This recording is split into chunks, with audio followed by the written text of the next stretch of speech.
Hey y'all, welcome to the Coyote Trapper School podcast. This episode I'm pretty excited about. This was an episode from the National Trappers Convention in Springfield. I got a chance to run up with Mr. Charlie Masheck and Justin Jett from Hoosier Trapper Supply. That also you probably know Hoosier Trapper Outdoors on YouTube, as well as the Trap House podcast that they've recently started. And so we did kind of a dual interview.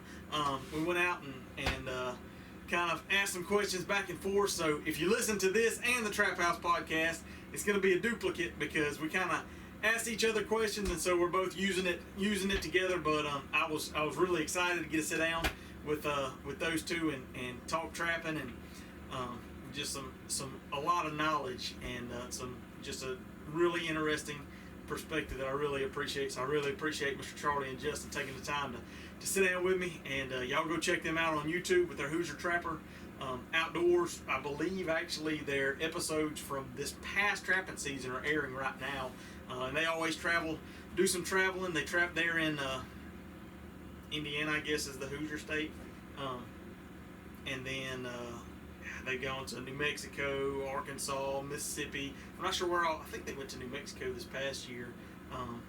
But anyway, definitely something to check out, and also check out the Trap House podcast.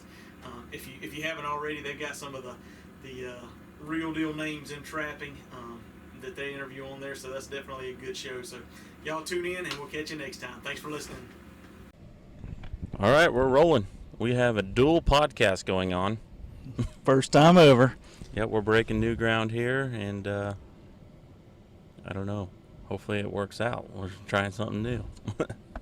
You want to give a little bio on your side of things? Yeah.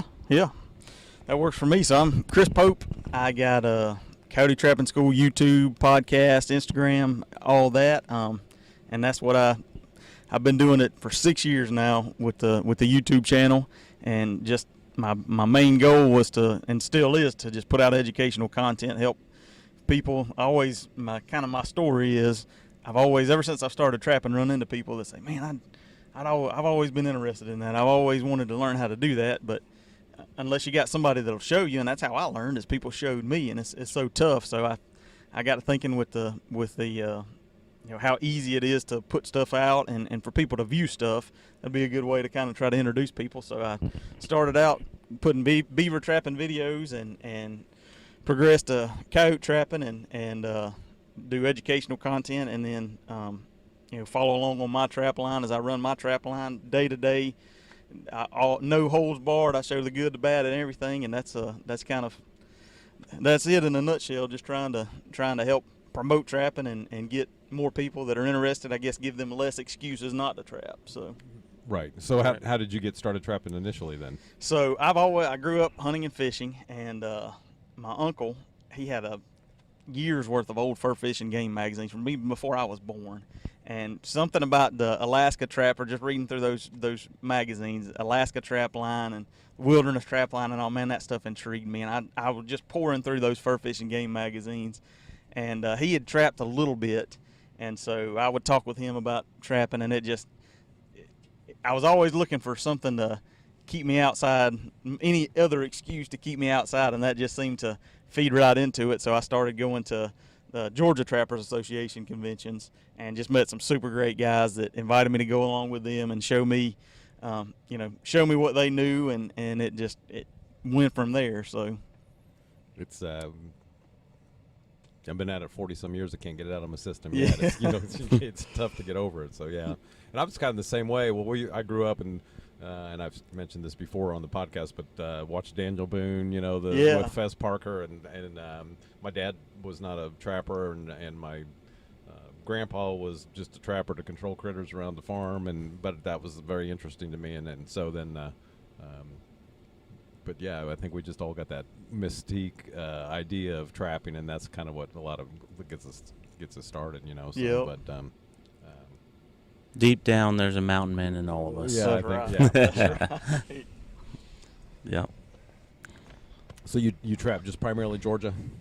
Yep, I've so in the past I've moved around a little bit with jobs. So I lived in Arkansas for a couple of years. So I trapped Arkansas. that's where I started in beaver trapping. I was in South Arkansas and a lot of water down there, so Right. tons of beavers, some nutria. And I've had the chance to go to Texas once. And then, so the last year I've kind of started looking at trying to do a little bit more branching out just to try new things and try to better myself as a trapper. And so I went to Ohio trapping. And so I'm trying to kind of look towards at least one out-of-state trip a year. So this year, if everything works right, I'm planning on going to West Texas. Okay. And so that's kind of trying to branch out and trap with other people and trap new places. Just to, like I said, just try to become a better trapper myself. Right. So did you get an offer through your podcast or show for West Texas? The Ohio trap line came through my show, actually. Texas is a guy that I knew when I was in Arkansas, and he moved out there. He's a game warden out there, and so he's wanting to kind of get into trapping, so he kind of hooked it up and has got us some land lined up. So I'm pretty excited about that. Texas is a tougher state to get into because they don't have much public ground and Yeah. huge tracts of You gotta get that private, invite. obviously, Right. So you need some sort of starting point. Yeah, So, it definitely is. It's on our bucket list, but so far it hasn't happened. So Yeah. but So if you're in Texas and you have a bunch of ground, call it. let us know. We'll come. So what about y'all? I know y'all travel a good bit. How does y'all season? How do you view your season in the As far as this past season, or seasons going forward? You know, do you have a target of trying to like y'all tend to usually trap Arkansas and we normally try to take two Right. different trips, and then trap around home. So we do. Of course, we're selling trapping supplies, and then we do taxidermy as well. So those two are both at their peak busy time when you're supposed to be out trapping. So we're Right. always trying to fit in windows of time that we can actually get out and run a line and trap. So what we'll typically do on our Hoosier Trapper Outdoors, we started a semi-live series where we're trapping around home, and then that footage is released, probably like what you're doing, released pretty much on when it's happening. Right. Like a day or two later, or in the course of it'll be over a few weeks, but so that it's current for that season, and then the trips that we take are always a season behind. So Right. so then right after Christmas we'll take a trip, and then we'll go to somewhere in February. So past 3 years we went to New Mexico. We're going to skip New Mexico this year. To be honest with you, we've struggled in New Mexico just finding ground that had critters. Yeah. It's a state where between the good fur prices and the 365-day-a-year predator control in that state, there's areas there's not much left by the time we get there in February. So Right. that's something we've Find those pockets that are left. We've struggled in New Mexico just finding ground. We've always caught stuff, but not like what you would think. So, Right. anyways, that one there we're just going to put on the back burner and see if we can come up with something else for New Mexico in the future. But Gotcha.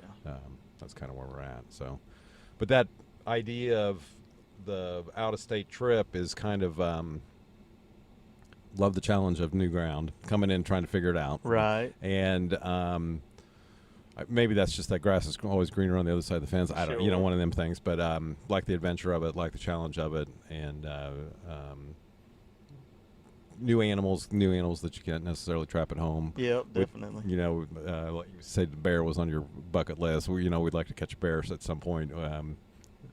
Certainly want to catch a mountain lion. And if we could figure out a way to get wolf trapping in, that would be awesome too. So, Right. anyways, that's kind of where we're at. And we, instead of taking a hunting trip, elk hunting trip or whatever, we just take trapping trips. Right. So, but not that I wouldn't mind going on an elk trip, but Well, the cool thing about it is for going on trips, what I like about it is when you're there, that's pretty much what your radar's on. That's the only thing you're doing or thinking about. You're not worried about what's going on at home. I mean, you are to a certain degree, but Right. you're there to trap and you're fully invested, and that's what you're doing all day. Yep. So that makes it more fun. Yep. It's hard to just get up and run a few traps before work and have to worry about it, and especially that time of year. life gets in the way of fun. We're so busy with all the stuff coming in to be mounted for taxidermy, and then very busy with selling trapping supplies. So it's always kind of like when we're trapping around home, which we really enjoy, and there's a lot of stuff to catch, but it's kind of always on the back burner or the back of your mind goes, like, we need to hurry up and get back to work. You know? So when we're gone, we're gone. Right. You know? So of course we're getting phone calls from the shop about whatever. But, Yeah. you know, so, but It's yeah. good. Yeah. We just make the best of it. Yeah. But So I was just curious, how did Ohio pan out catch-wise when you went? It was slower than I would have hoped. So I only had a week there, and we actually had pretty good weather. It was wet, but we were able to make it work. We only caught one coyote up there, which was disappointing. And I went before the trapping season opened. So anything that we caught that wasn't a coyote, which we didn't, we caught a couple of big coons that we released. But anything other than that, we had to turn loose. So it was a good experience, and it was, it was worth the trip. But man, that's what with Texas, I said I got to have at least 2 weeks. You know, a week's just not long enough. Right. And so that's a whole nother logistical thing. You know, especially with a job and everything else, Right. trying to work that time out. So Yeah, we struggle with that, or we always if things start connecting on the line and things start coming together, and it's like, well, now it's time to go home. Yeah. You got to pull them when you had a hot day. And, yeah. Oh man. we have noticed it though in Arkansas, since we've been there so many times. Of course, it's lost that new ground appeal. You know, Right. but we have been there, and we do enjoy going there, and there's usually plenty of stuff, critters to catch. But we have found though that once you get to that 7-8 day check, we have started catching the cream off because we're pretty spread out, and unless we're setting new areas up, then we do notice that we do dip, you know, our catch drops off some, you know, typically because we're not there long enough for things to start recirculating back around, you know, or to move into areas where we've taken stuff out or whatever. So that in that scenario, I think if we stayed 2 weeks plus, we'd probably hit that valley and then probably come back up. You know, we'd set up new areas or whatever. But generally in that 7-8 day check range trip on that, we seem to hit it fairly well in terms of that, the way that works there. The last year when we were there, it rained every day we were there. Last year was tough for everybody. The I whole think. country, exactly. You know, and in fact, I think it just quit raining in Indiana about 2 weeks ago. So we still got farmers planting fields for the first time. This is not second crop. So, yeah, it rained every day. Fortunately, being in the mountains, you knew where the water was standing or just where it would run off. So that was doable. We could get through it. You know, Be on the side of the hill instead of down in the bottoms. Yeah. Of course, everything was muddy when you caught it or whatever, but we could at least function in it. Whereas flat farm ground, that's really tough, and you can't drive it. When no farmer wants you driving the fields when it's like that, you know. So that's probably in farm country. That's one of the best ways to lose ground is if you go in and tear something up, rut it up, or get your truck stuck or whatever, you know. So, but so anyways, yeah, you can deal with that really wet weather better in those hills than we could at home. So, Yeah. But So in Arkansas, y'all are trapping public ground, right? correct. And in New Mexico, were y'all trapping public as well? We had public the first 2 years we were there, and we really, I guess in retrospect, we really didn't do too bad. So as far as catch, I mean, the animals per square mile out there are not as great as they are here in the east, for sure. So we'd considering the circumstances, overall pretty decent. We hit one area on our last trip, one area of public that was, relatively speaking, relatively close to a population base, and that it was like the Dead Sea. I mean, it had been trapped pretty hard before we got there, and we were there in February, so that was a tough one, and we called that trip short. It snowed.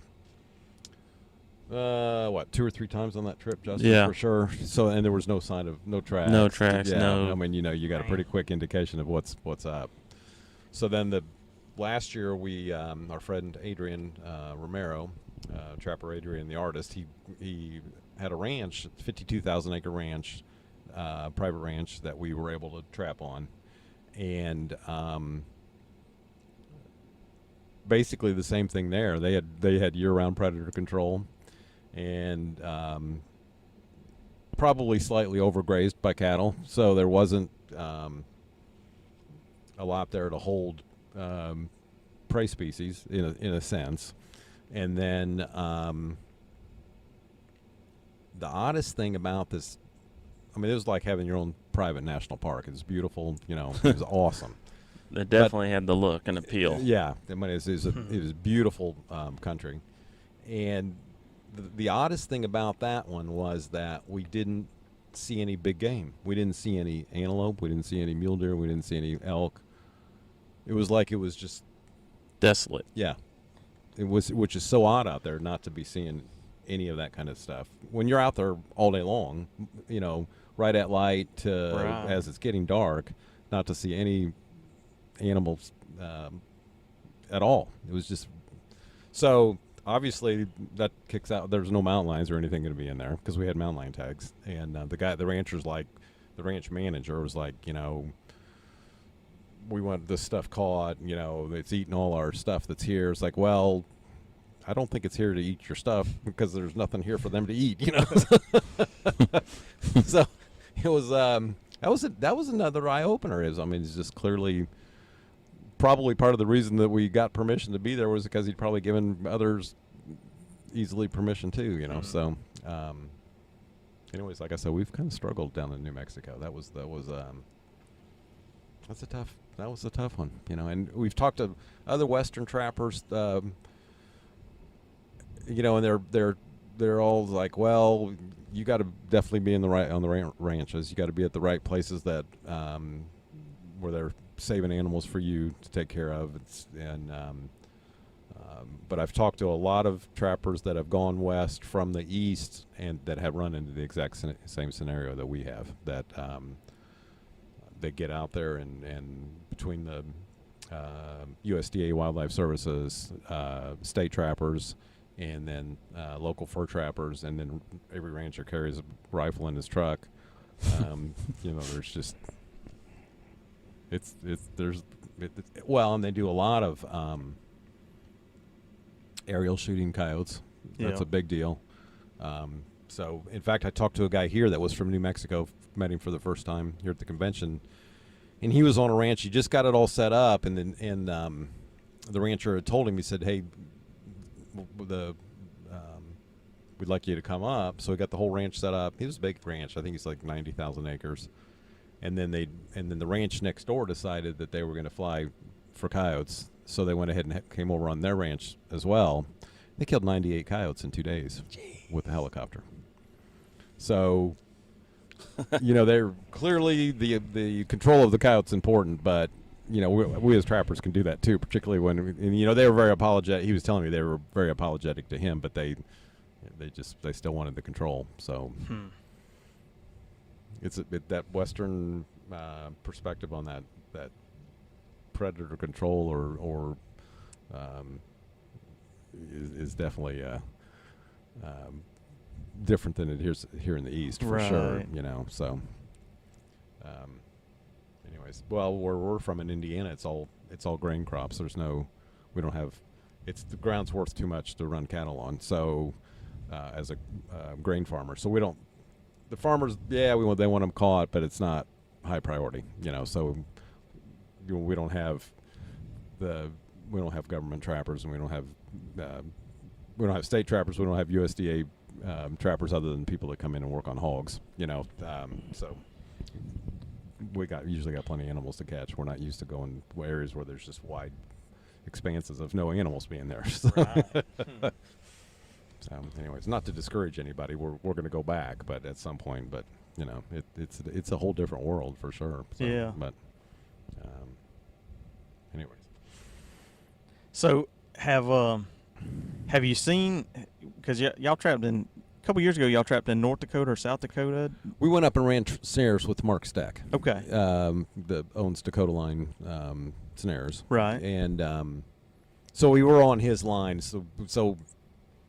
I mean, we helped him some, but we didn't. It was his line, and we were there, with him. So Right. But I was just wondering, from the Western perspective, is there really that many more animals out there? Because I mean, I see these guys that are doing like the coyote hunt, the coyote contest, and they're a weekend they're killing 30, 25, 30 right. coyotes, in a couple of days, and Right. that just seems outlandish for anybody in the East to be able to pull off. Right. I think that if they got areas that they've saved for that contest, or that they know where they're at and whatever, I think that is doable. For one thing, they can certainly see them way better than we can, That's true. because they got the wide open span areas. And I will say with Mark Steck's situation, he was in an area that evidently didn't have the year-round predator control or predator pressure that we have run into in some states. Because he was in the, what do you say, the year before that we were there, he caught 270 coyotes.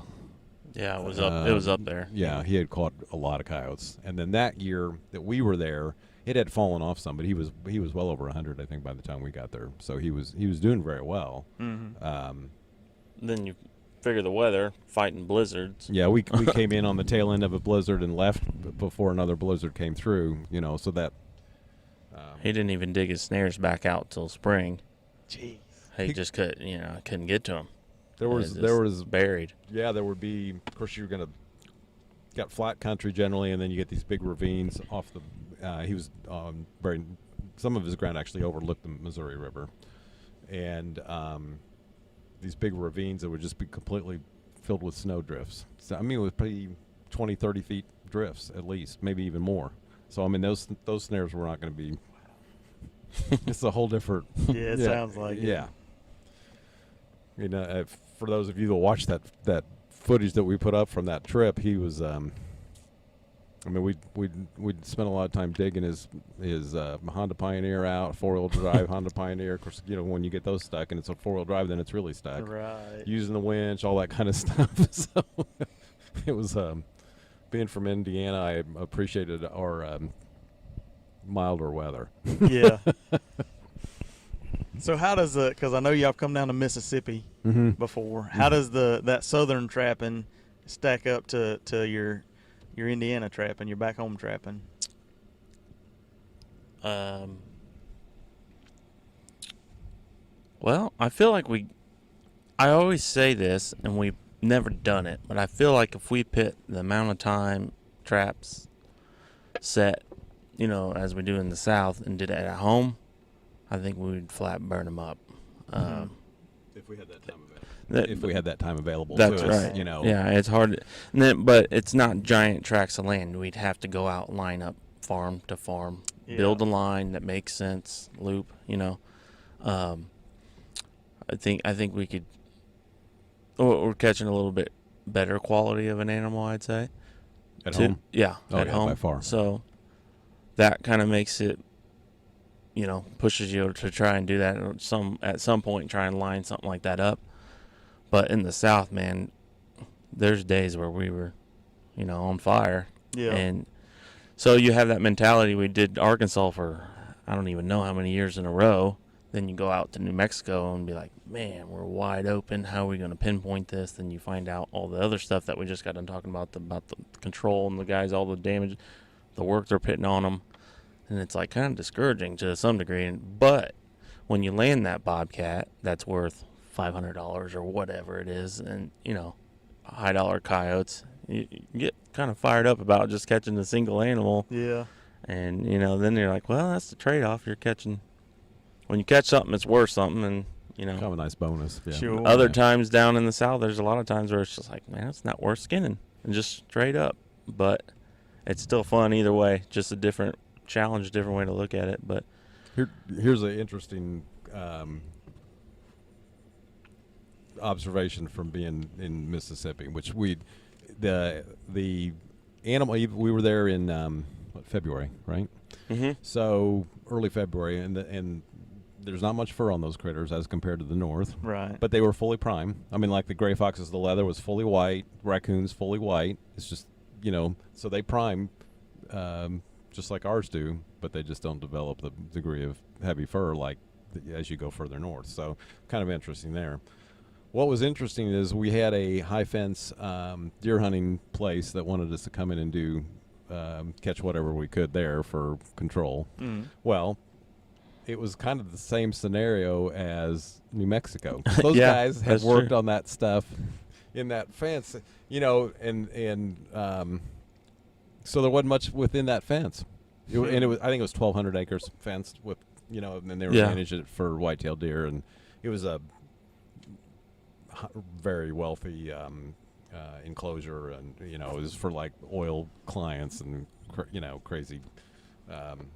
But yeah, there was not much in there. I think we did catch a cat in there, but did we? Some gray fox, but I know we connected on some fox. I'm trying to think of the cat. I don't remember. We didn't catch a coyote, and no coyotes, and that's what they were mainly concerned about. I mean, how many times over the years I'm sure you've run into this where somebody says, "Oh my gosh, I got a terrible coyote problem," or I've got a terrible beaver problem, or whatever, and there's like one beaver living there, or there's two beavers living there, or coyotes are occasionally passing through, or and you go out and I'm sure you run into that scenario, with landowners or whatever. Yeah, everybody you talk to, there's 30 or 40 coyotes back there. I see them every night. You catch two and you feel good, and the landowner's disappointed. It's like, man, I can't win for losing.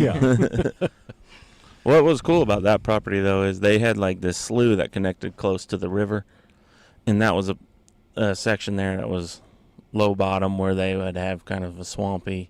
So we were able to connect on at least one otter, then a few beaver, so that we weren't just in there for predator or land trapping. So that kind of made it fun, just kind of diversity in there.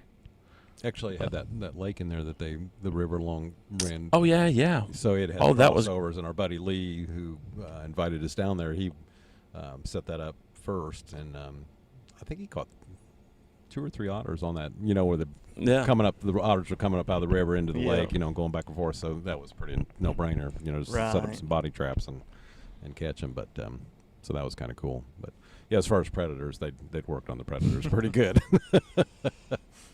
I think what set him off is what he bought. What kind of deer? Some exotic he had in there. And I remember he had Sitkas or something. Were they Sitkas? No, they were fallow deer. Fallow deer.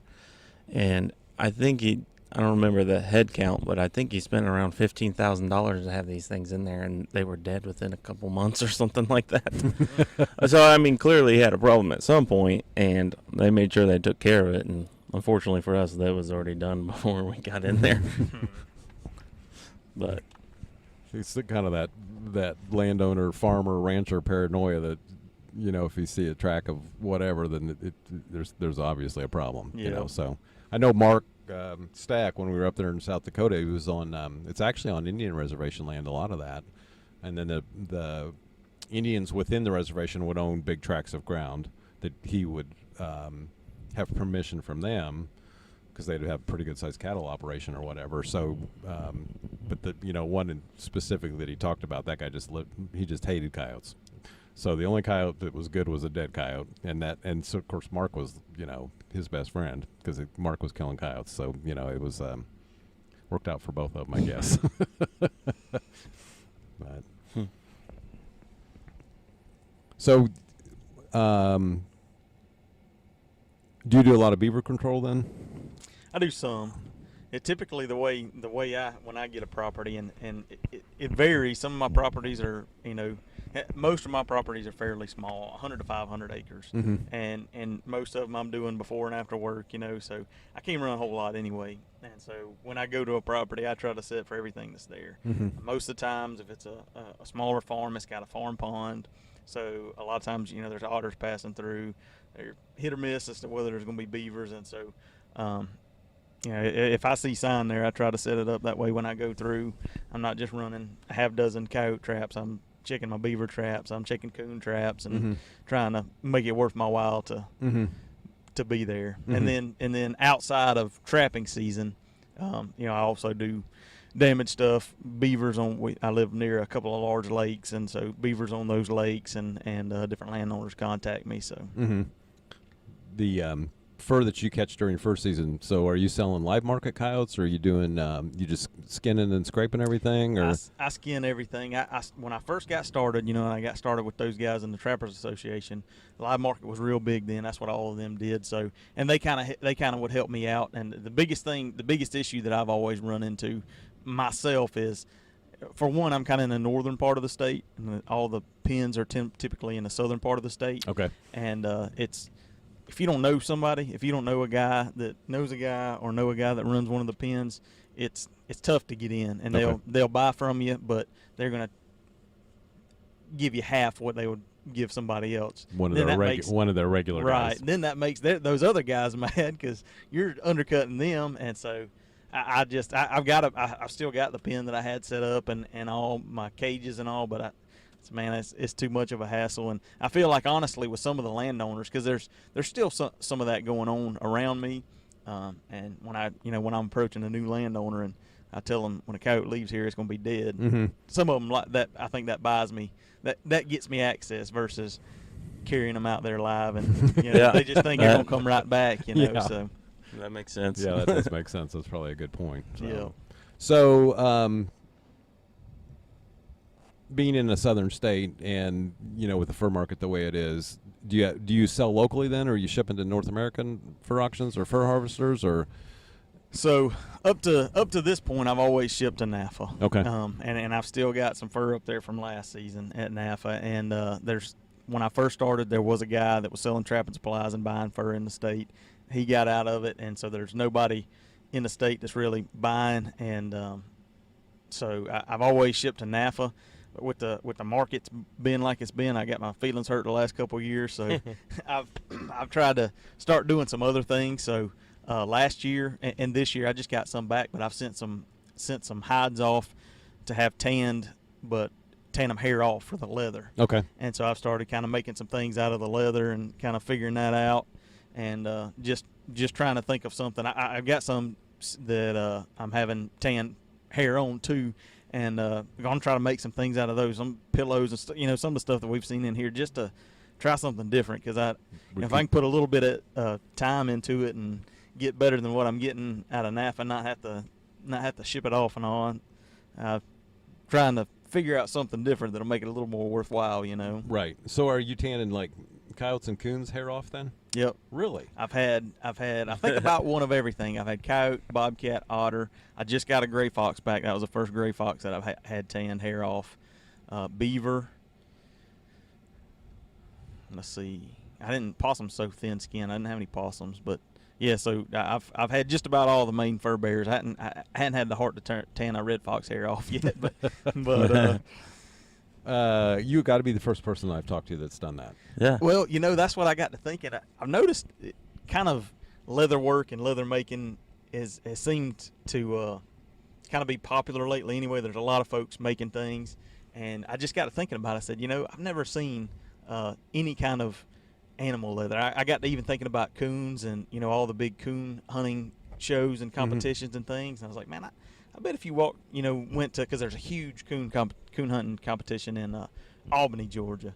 Mm-hmm. I bet if you went down there and you had a bunch of coon hide wallets, you could probably sell out of every one of them, because it's, and that's just what got to thinking about. I said, even trappers, and I've been slow and kind of lazy about getting enough made to come to a convention or something, but that's just kind of exactly what I was thinking. Is that something I've never seen, kind of be a novelty, something new. And honestly, the best, I've been selling some through Instagram and just folks messaging me, but so far the most popular thing that I've sold is actually beaver tail stuff, beaver tail wallets and things like that, which it's really sharp. I never done anything with them before, but that's a really sharp leather to begin with. But are you tanning those yourself, or are you sending them out? I'm sending them all off. Okay. I had a couple. It's been several years ago. I tried to tan all my fur myself, and I figured out that I'm a lot better off sending them to somebody. So I don't try that anymore. Yeah. Get the garment quality. Yeah, exactly. It's we do have all our taxidermy tanning in house. We got the pressurized tanning tanks and the fur drums and all that, and shaving machines and all.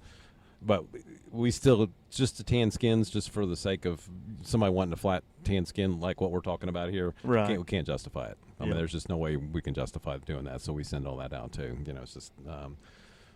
So the tannery, when you tell them you want hair off gray foxes and bobcats and coyotes, are they scratching their head at you? Or Well, no, because I actually kind of did some research and found a tannery that's what they specialize in, is hair off. Okay.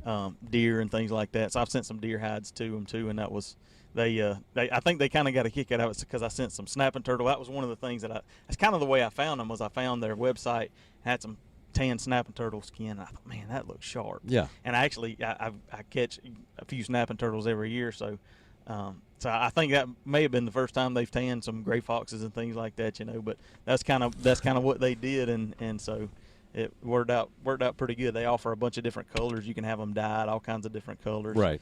But it's been pretty neat. That's pretty interesting. Yeah. Like I said, you got to be the first person I talked to that's done that. So that's pretty cool. That's pretty cool. It's not something that I would have.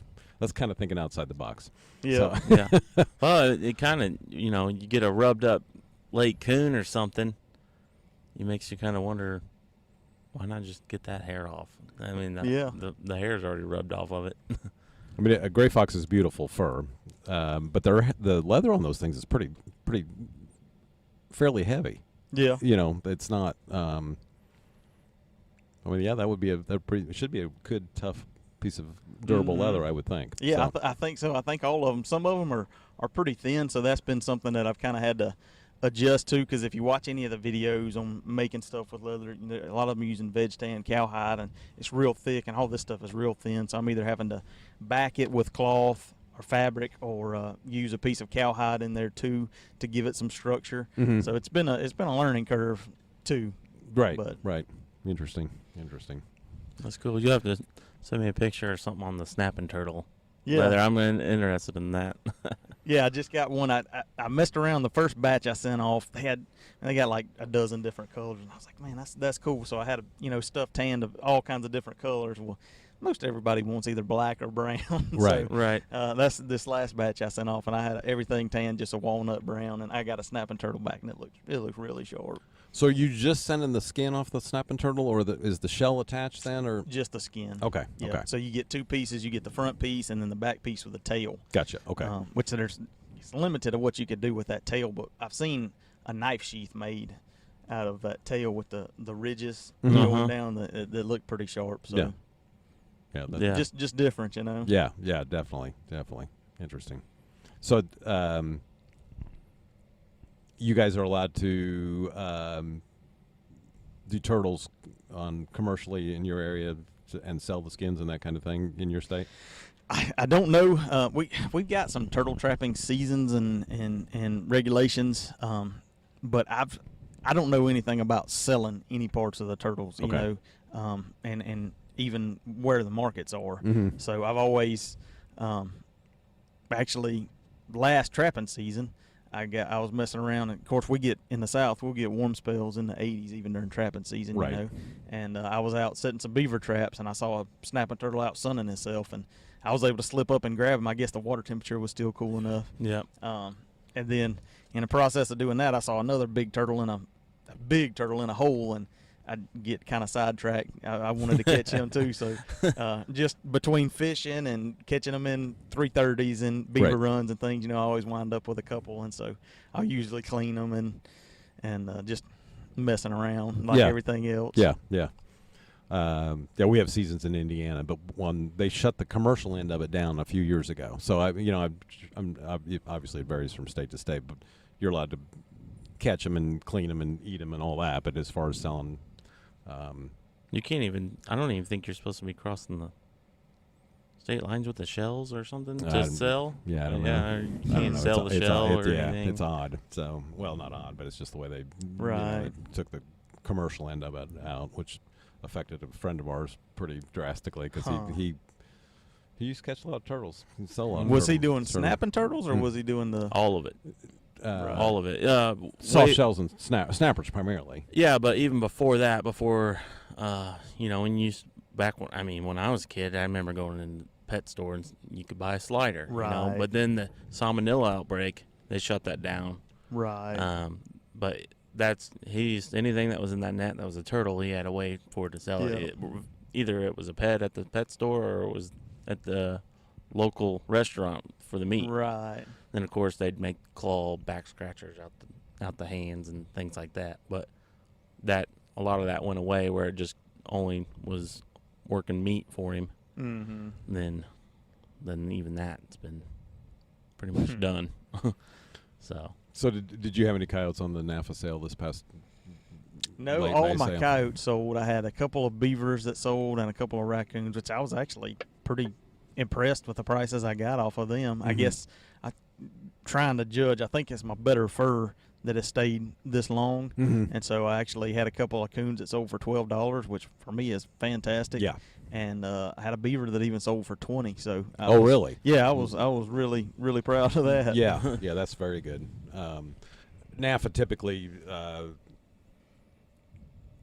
if they're going to hold anything, they're only going to hold the good stuff. If they can get offers on the poorer quality stuff and the smaller sizes, they generally will sell it and move it on through. So yeah, it's normally if something goes beyond a couple sales and you still own it, it's usually the better stuff. So which it's kind of some guys get. We're a NAFA receiving agent, so some guys get all upset about them not selling their fur and holding it for a year or two, and it's like, well, first of all, generally the people that are complaining about it don't necessarily need the money, so it's like I don't know, it's just the idea that they want the slate cleared, but it's on the other hand they're doing that for your benefit because normally it's because they'll get a better offer. They just don't want to, and they want to prop the market up. They don't want to sell it too cheap and lower the market and lower the appraised value to a point. But I was just every now and then you just get a check. I think it's kind of nice too. Yeah, yeah, it's neat out of the blue to see what's going on. Especially if it's a nice surprise like a $20 Georgia beaver. Yeah, that's exactly right. And it's kind of sad. We're just talking. A lot of the beavers now just all go to the hatter market, or the felt market for cowboy hats and that type of felt hats, and really good quality northern beavers are going to that market which is kind of sad because it the way things are, there's just not a demand for that better quality beaver in the more traditional use. Well, that's a very traditional use, but generally they don't use that high quality beaver for the felt, Mm-hmm. So, but anyways, so somebody evidently needed a Georgia beaver that fit in somewhere else for some sort of fur use, I guess. I guess so. I was glad they did. So, Chris, do you have a product line too? I mean, are you selling trapping any? So, I do bags. I've got an online course that I've been selling that's very basic intro to trapping, Mm-hmm. or intro to coyote trapping is specific to that.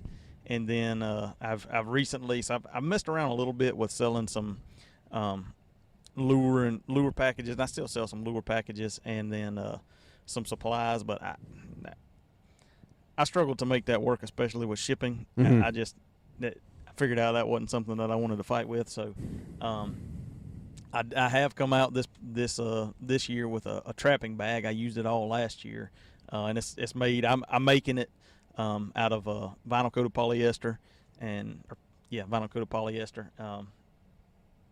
and it's a full. The seller for me is it's big enough that all your tools can fit in it and not be hanging out the end, or Mm-hmm. it's very specific for land trapping. Mm-hmm. But so that's kind of what I've been trying to tinker on and figure out how to do a little something more to make my trapping endeavors a little bit worthwhile. And so that's kind of what I've come up with so far is between that and the leather stuff. Mm-hmm. So how do people get in contact with you? Do you have a website then? Or? Yeah, I've got a website, Coyote Trapping School. You Okay. can purchase the bag off of there, or you can shoot me an email or message me on any of the platforms that I'm on, and I can get you fixed up. Okay. Was cool. I checked it out. The talking about the shipping. That's a tough one. And we just do the standard shipping and handling chart like everybody else does. Right. Yeah, you got to work all of the angles on that to make all that work. Right. And there's still cases where you're just on the short end of the stick as the seller. Yeah. It's very tough. It's very, very tough. So, and then when you're up against Amazon that has the stuff to you the next day, or in some cases maybe even the same day. I don't know. 1 hour. Yeah, for Amazon Prime, no shipping costs. Right. I don't know how that's, but yeah, shipping is very difficult. So Yeah, that was. I give a lot of credit to anybody that's doing, especially in trapping, because everything is heavy except for lures. You know, Right. everything's heavy and bulky and awkward. And, I appreciate everybody that's doing it, because I figured out, like with the tanning, that's not something I want to be doing. yeah, So. yeah, Mm-hmm. yeah. It's guys come in and they say, "Well, I'll just try tanning it myself," and some people just enjoy doing that as something to do, and then. But most of them are like, one time doing that, it's like, all right, well, we need an alternative. We'll pay you guys to do it, or whatever. But so the online course, that's through like a Patreon. Then No, it's all its own. It's all through my website. Okay. You pay there, and you get you access to. It's 9 modules, and like I said, right now it's geared strictly towards coyote trapping. I'm working on this summer expanding that to a little bit of everything: beavers, raccoons, but it's all real basic. I mean, basic even so far as how to set a trap. Okay. The one thing that I figured out when I started doing these videos and all is we take for granted how much we know, and Exactly. We Yeah. skip right past some of the fine-tuned details of something that's so simple, but if you don't know, you don't know. Right, For the new right. guys. And so that's what I kind of tried to approach it as, if all you've ever done is seen it on YouTube or read about it, how do you need to go about getting ready to trap from supplies and mindset and locations and equipment to where to sit, how to sit, skinning and fur handling and all that. So Mhm. The state of Indiana, it's a national program, the R3 program. I don't know if you're familiar with that. Yeah. The recruitment and retention and reactivation. Yeah. Mm-hmm. The state of Indiana kind of adopted that as one of their Kind of their main focus this year. for this year for 2019. So just because the numbers of outdoor people that are active in the outdoors have declined, so they want to bring more people back to the outdoors. So anyways, Justin and I spent a day at the program that they put on, which was excellent.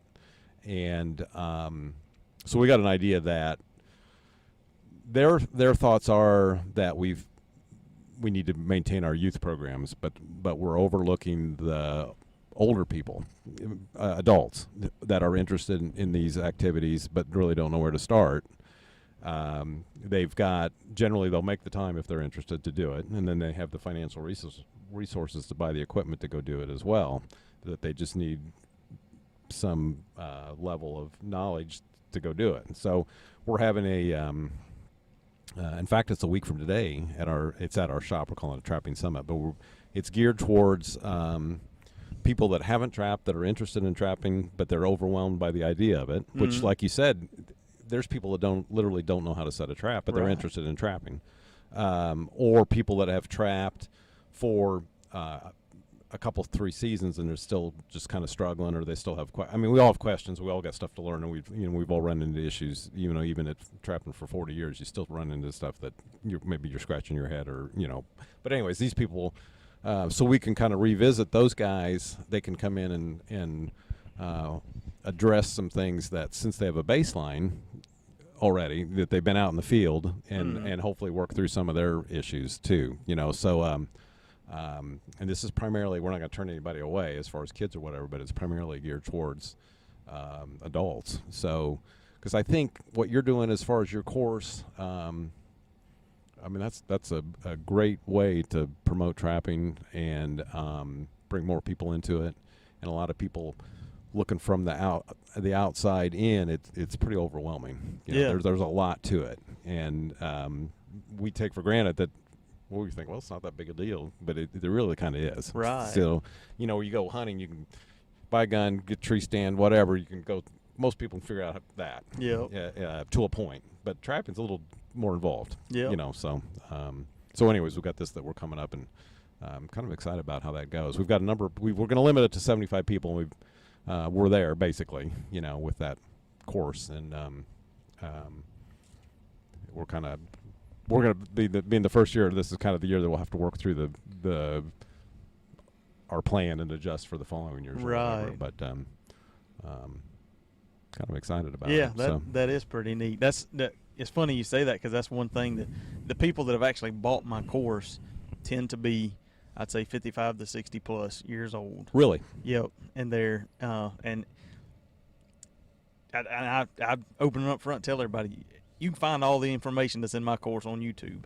And even from my mindset, I think I would probably be the one that would try to cheap out and try to jump around on YouTube. But like you said, those are the folks that they don't want to mess around. Right. They want to go, and it's all lined out step by step, and they'd rather pay $100 and just have access to it and be able to go through it and order their supplies and be done. Right. And so it's funny you say that, because that's kind of exactly what I've seen so far too.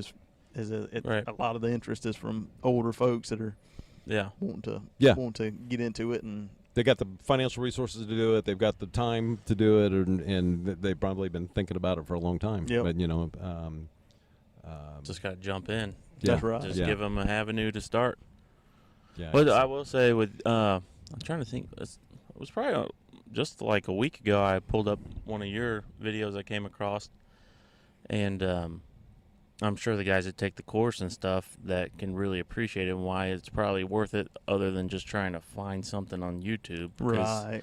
You got to take some of that stuff with a grain of salt. Not everyone knows what the heck they're doing, but you do a good job, I noticed, on really, and we try to do this too, is spelling things out, the stuff that we've talked about that are, we take for granted. Mm-hmm. And not only are you talking about it, but you did a good job showing it, and that was on the dyeing and waxing process. Yeah. And we've shown that too, but you were showing the comparison to the other alternatives. Right. And you had them laid out right in a line, and I could really appreciate that. I was like, man, that's the way to show. So you got the visual and step by step.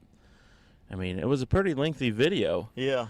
But you got everything that you wanted. Right. I mean, there was no, you didn't really have to figure out what was going on afterwards. You pretty much put it out there. And so I'd say that you did a good job with that one for sure. So I imagine most people are pretty satisfied when they go through your course. So yeah, I get that's one of the I guess non-monetary benefits of doing what I do to begin with, is just the folks that'll shoot me an email or send me a picture, say, hey, I caught my first coyote the other day or something like that. Man, that's an awful rewarding feeling to love those. To be able to help folks figure that out. So. Yeah. And the even going to a trappers convention like this, which is a wealth of knowledge, and the seminars are excellent. We've got the best trappers giving the demos and that kind of thing. But they're, as far as they're disjointed. So you got this guy on coyote and this guy on coyote, but they're not walking you through from like a start to finish type. You know what I mean? It's very specific to maybe the sets or whatever angle this guy's has in his how-to demo. So and then going through YouTube and if you don't know anything or you don't have a baseline, then you really don't even know which one's valid and which one's not, and they are disjointed. So you got stuff that's very valid, good instruction, but it's not walking you through start to finish. So It's not going through the trap adjustment. It's not going through trap prep. It's not going through. It may just be showing you how to make a set or whatever. You know. So that complete course idea, I think, is where a lot of guys, they miss that, or they don't realize that there's more to it than that, and they probably become frustrated by watching something that's only telling you part of the story, or giving you part of the information. And from my aspect, even a lot of the trapping videos, like somebody new that comes to a convention, even if they get some of the trapping videos, there's still a lot of those, there's a baseline level of expectation that that they assumed that you knew. Right. And so even if you buy some of the good videos that'll really show you a lot about coyote trapping, they may not tell you those first few steps that you really need if you're starting from ground zero. Right. So. That was one thing we tried with the DVD, the coyote video that put out several years ago. We wanted a complete course of just walking them through it. So kind of a start to finish instruction, essentially, and then if they can get you to that point, then you can start developing your own style, but you need these fundamental basics is what you have to master first. And you will find that I think a lot of trappers find that they'll start going off in all these different directions and making all these fancier sets and all this stuff which is fine, but it's generally they'll, after they get over that period of their trapping career or whatever you want to call it, they'll start going back to generally being more basic and more fundamental. I think some guys just way overthink it and make it way overcomplicated. So, but For sure. Well, Cool. guys, should we any concluders before we wrap this up and get back to the booth? yeah, y'all got work to do still. So. No, I mean, we just went, for people listening, a lot of these are just basic things that we want to cover, and then other than that, we just be as natural and free as possible. So it's all on the spot questioning. Whatever topic comes up is what it is what it is, and a lot of times that works out pretty. It's just easier, the natural flow of things. So, I think we covered a lot of different topics, random, just jumping around. So it was kind of cool. One thing I'd like to do real quick, and this can be a real fast, kind of a yes and no answer. It'd be kind of fun. But Chris, what's your favorite animal to trap? We'll just do this little rundown and see how this works. I'd probably say coyote. Coyote? Yeah. Okay. I'd say the same. Is that Same, yeah. you? Yeah. yeah. Love the challenge of a coyote. Okay. 4 coil or 2 coil? 2 coil. Yep. We're in the same boat. Yeah. Unless the trap weakens up over time, and then you need to add it. But Right. And the guys, well, that's a whole nother story. That's what we're supposed to be. Yes. Yeah. and no. Yes and no, Charlie. Don't get me on a rant. Yeah. Okay. Favorite bait and lure, if you have one, combination, or if you don't have one, you don't have one. You I'd say jump around. Mine changes year to year. I try to Yeah. use. I've had good luck on Rusty Johnson's Lucky over the last couple of years. His Lucky bait. Rusty's, yep. I've liked it a lot. Okay. And he's from your state. Yep, he's Yeah, from Georgia. So That makes perfect sense. Yeah. What about you, Charlie? What's your favorite combo? We've talked about this. Well, our Top Dog and Vixen Elixir. That's our kind of our go-to deal. So Yeah, and Charlie's, that's always his go-to, but I don't want to be exactly like him. Yeah. So I got to come up with my own avenue. Obviously the Top Dog, but I really do enjoy using that black gold that we have.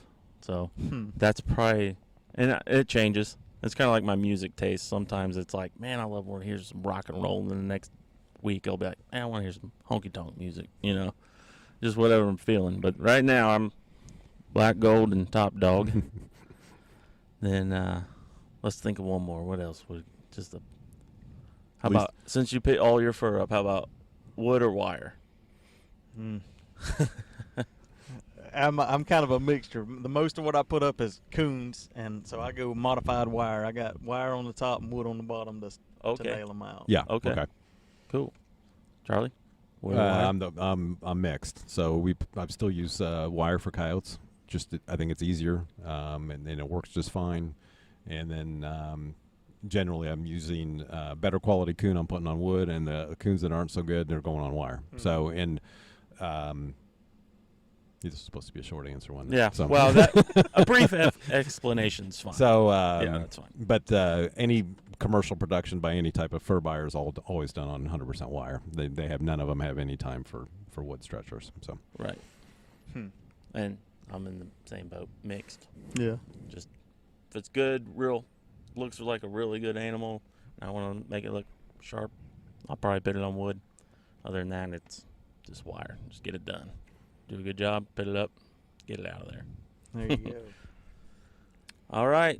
let me as a concluder, Okay. I want to thank Chris for what you're doing for promotion of trapping, and that our philosophy or perspective is kind of the same way. I mean, it's obviously it's good for business and Sure. but in the bigger picture, I feel like we're doing a lot just to promote the trapping as a good activity for people to do, whether it's primarily recreational, provide maybe some income or help pay for some expenses, and then of course we got people that want to control their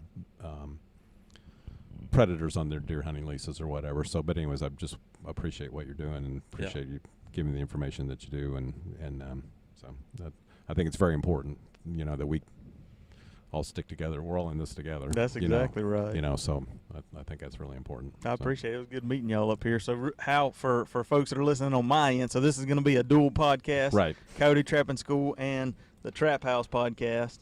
Yep. So how do folks find y'all? Where? Okay. Well, we have our YouTube, Hoosier Trapper Outdoors. If you just type in Hoosier Trapper Outdoors on YouTube, it'll come right up. Or you can go to our business page, HoosierTrapperSupply.com, and all that information's on our homepage. As far as the videos for both Hoosier Trapper Outdoors and the Fur Shed series, and then Justin's he heads his podcast up, so the Trap House podcast. Yep. And you can even listen through the podcast through the website as well. So and of course all the social media, Facebook, Instagram, all that. All at Hoosier Trapper Outdoors or Hoosier Trapper Supply? Supply would be the best Hoosier to Trapper go, Supply. but we do have a Hoosier Trapper Outdoors Facebook page for itself, just about the show in general. And I did start something cool, and it's already taken off. It's only been up for 2 days. A private group for trappers. I saw that. Yeah, it's called the Catch Circle, and anyone's welcome. If it's trapping related, we're going to welcome it on there, as long as it's not showing something that would hurt our industry or what we do, and shows us in a good light. Anything, advertise your school on there, jump on there, or your class. Yeah. It's available to anyone, as long as everybody's is respectful of the other person, and There's rules on there. You'll see them, and they're not crazy over the top or anything, but just don't. I put it in there. Just don't be a jerk. Right. And everybody will have a good time. Right. So yeah, we're kind of talked about this before we got started, that trappers are hard on themselves, and they want to bash somebody else for doing such a thing, something else, or it's like, we're all in this together. There's enough room for various opinions, and just because someone does something that you don't necessarily do doesn't mean that they're doing it wrong. So that's right. We want to try to convey that we're all in this together. We don't need to be picking on our own kind. Yeah, So, for sure. So, one example of that too on that page, real quick. Somebody had posted a picture. He had a conibear. He caught a beaver, but didn't realize it. He thought somebody had stole his stuff.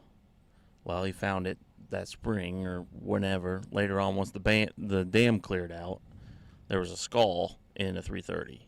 So it was dispatched, so nothing was, suffering or anything like that. 330 body. It was dead as dead. He just missed out on having the end product for him to sell or whatever. And instead of just saying, well, we don't need to see that, the guy didn't check his trap or whatever, I said, I'm just going to leave it and post under it. And they're like, well, stake that bad boy down, cable it off, wire it off, and I wasn't beating him up about it. Stuff happens out there in the field, and some people just underestimate the power of a beaver. They think, well, he's going to swim in that thing, snap, and it's dead. Well, now those things thrashed are big, strong, stout animals that thrashed around and probably jumped off its stabilizer and was gone, and then to the deep end. But, so other people can probably see that and maybe learn from it. So those sort of things, are good to key in on. But I just want to throw that out there. Okay. That's it. The two Hoosier boys and the Georgia Bulldog are signing off. There we go. All right, we'll see you next time, guys. See ya.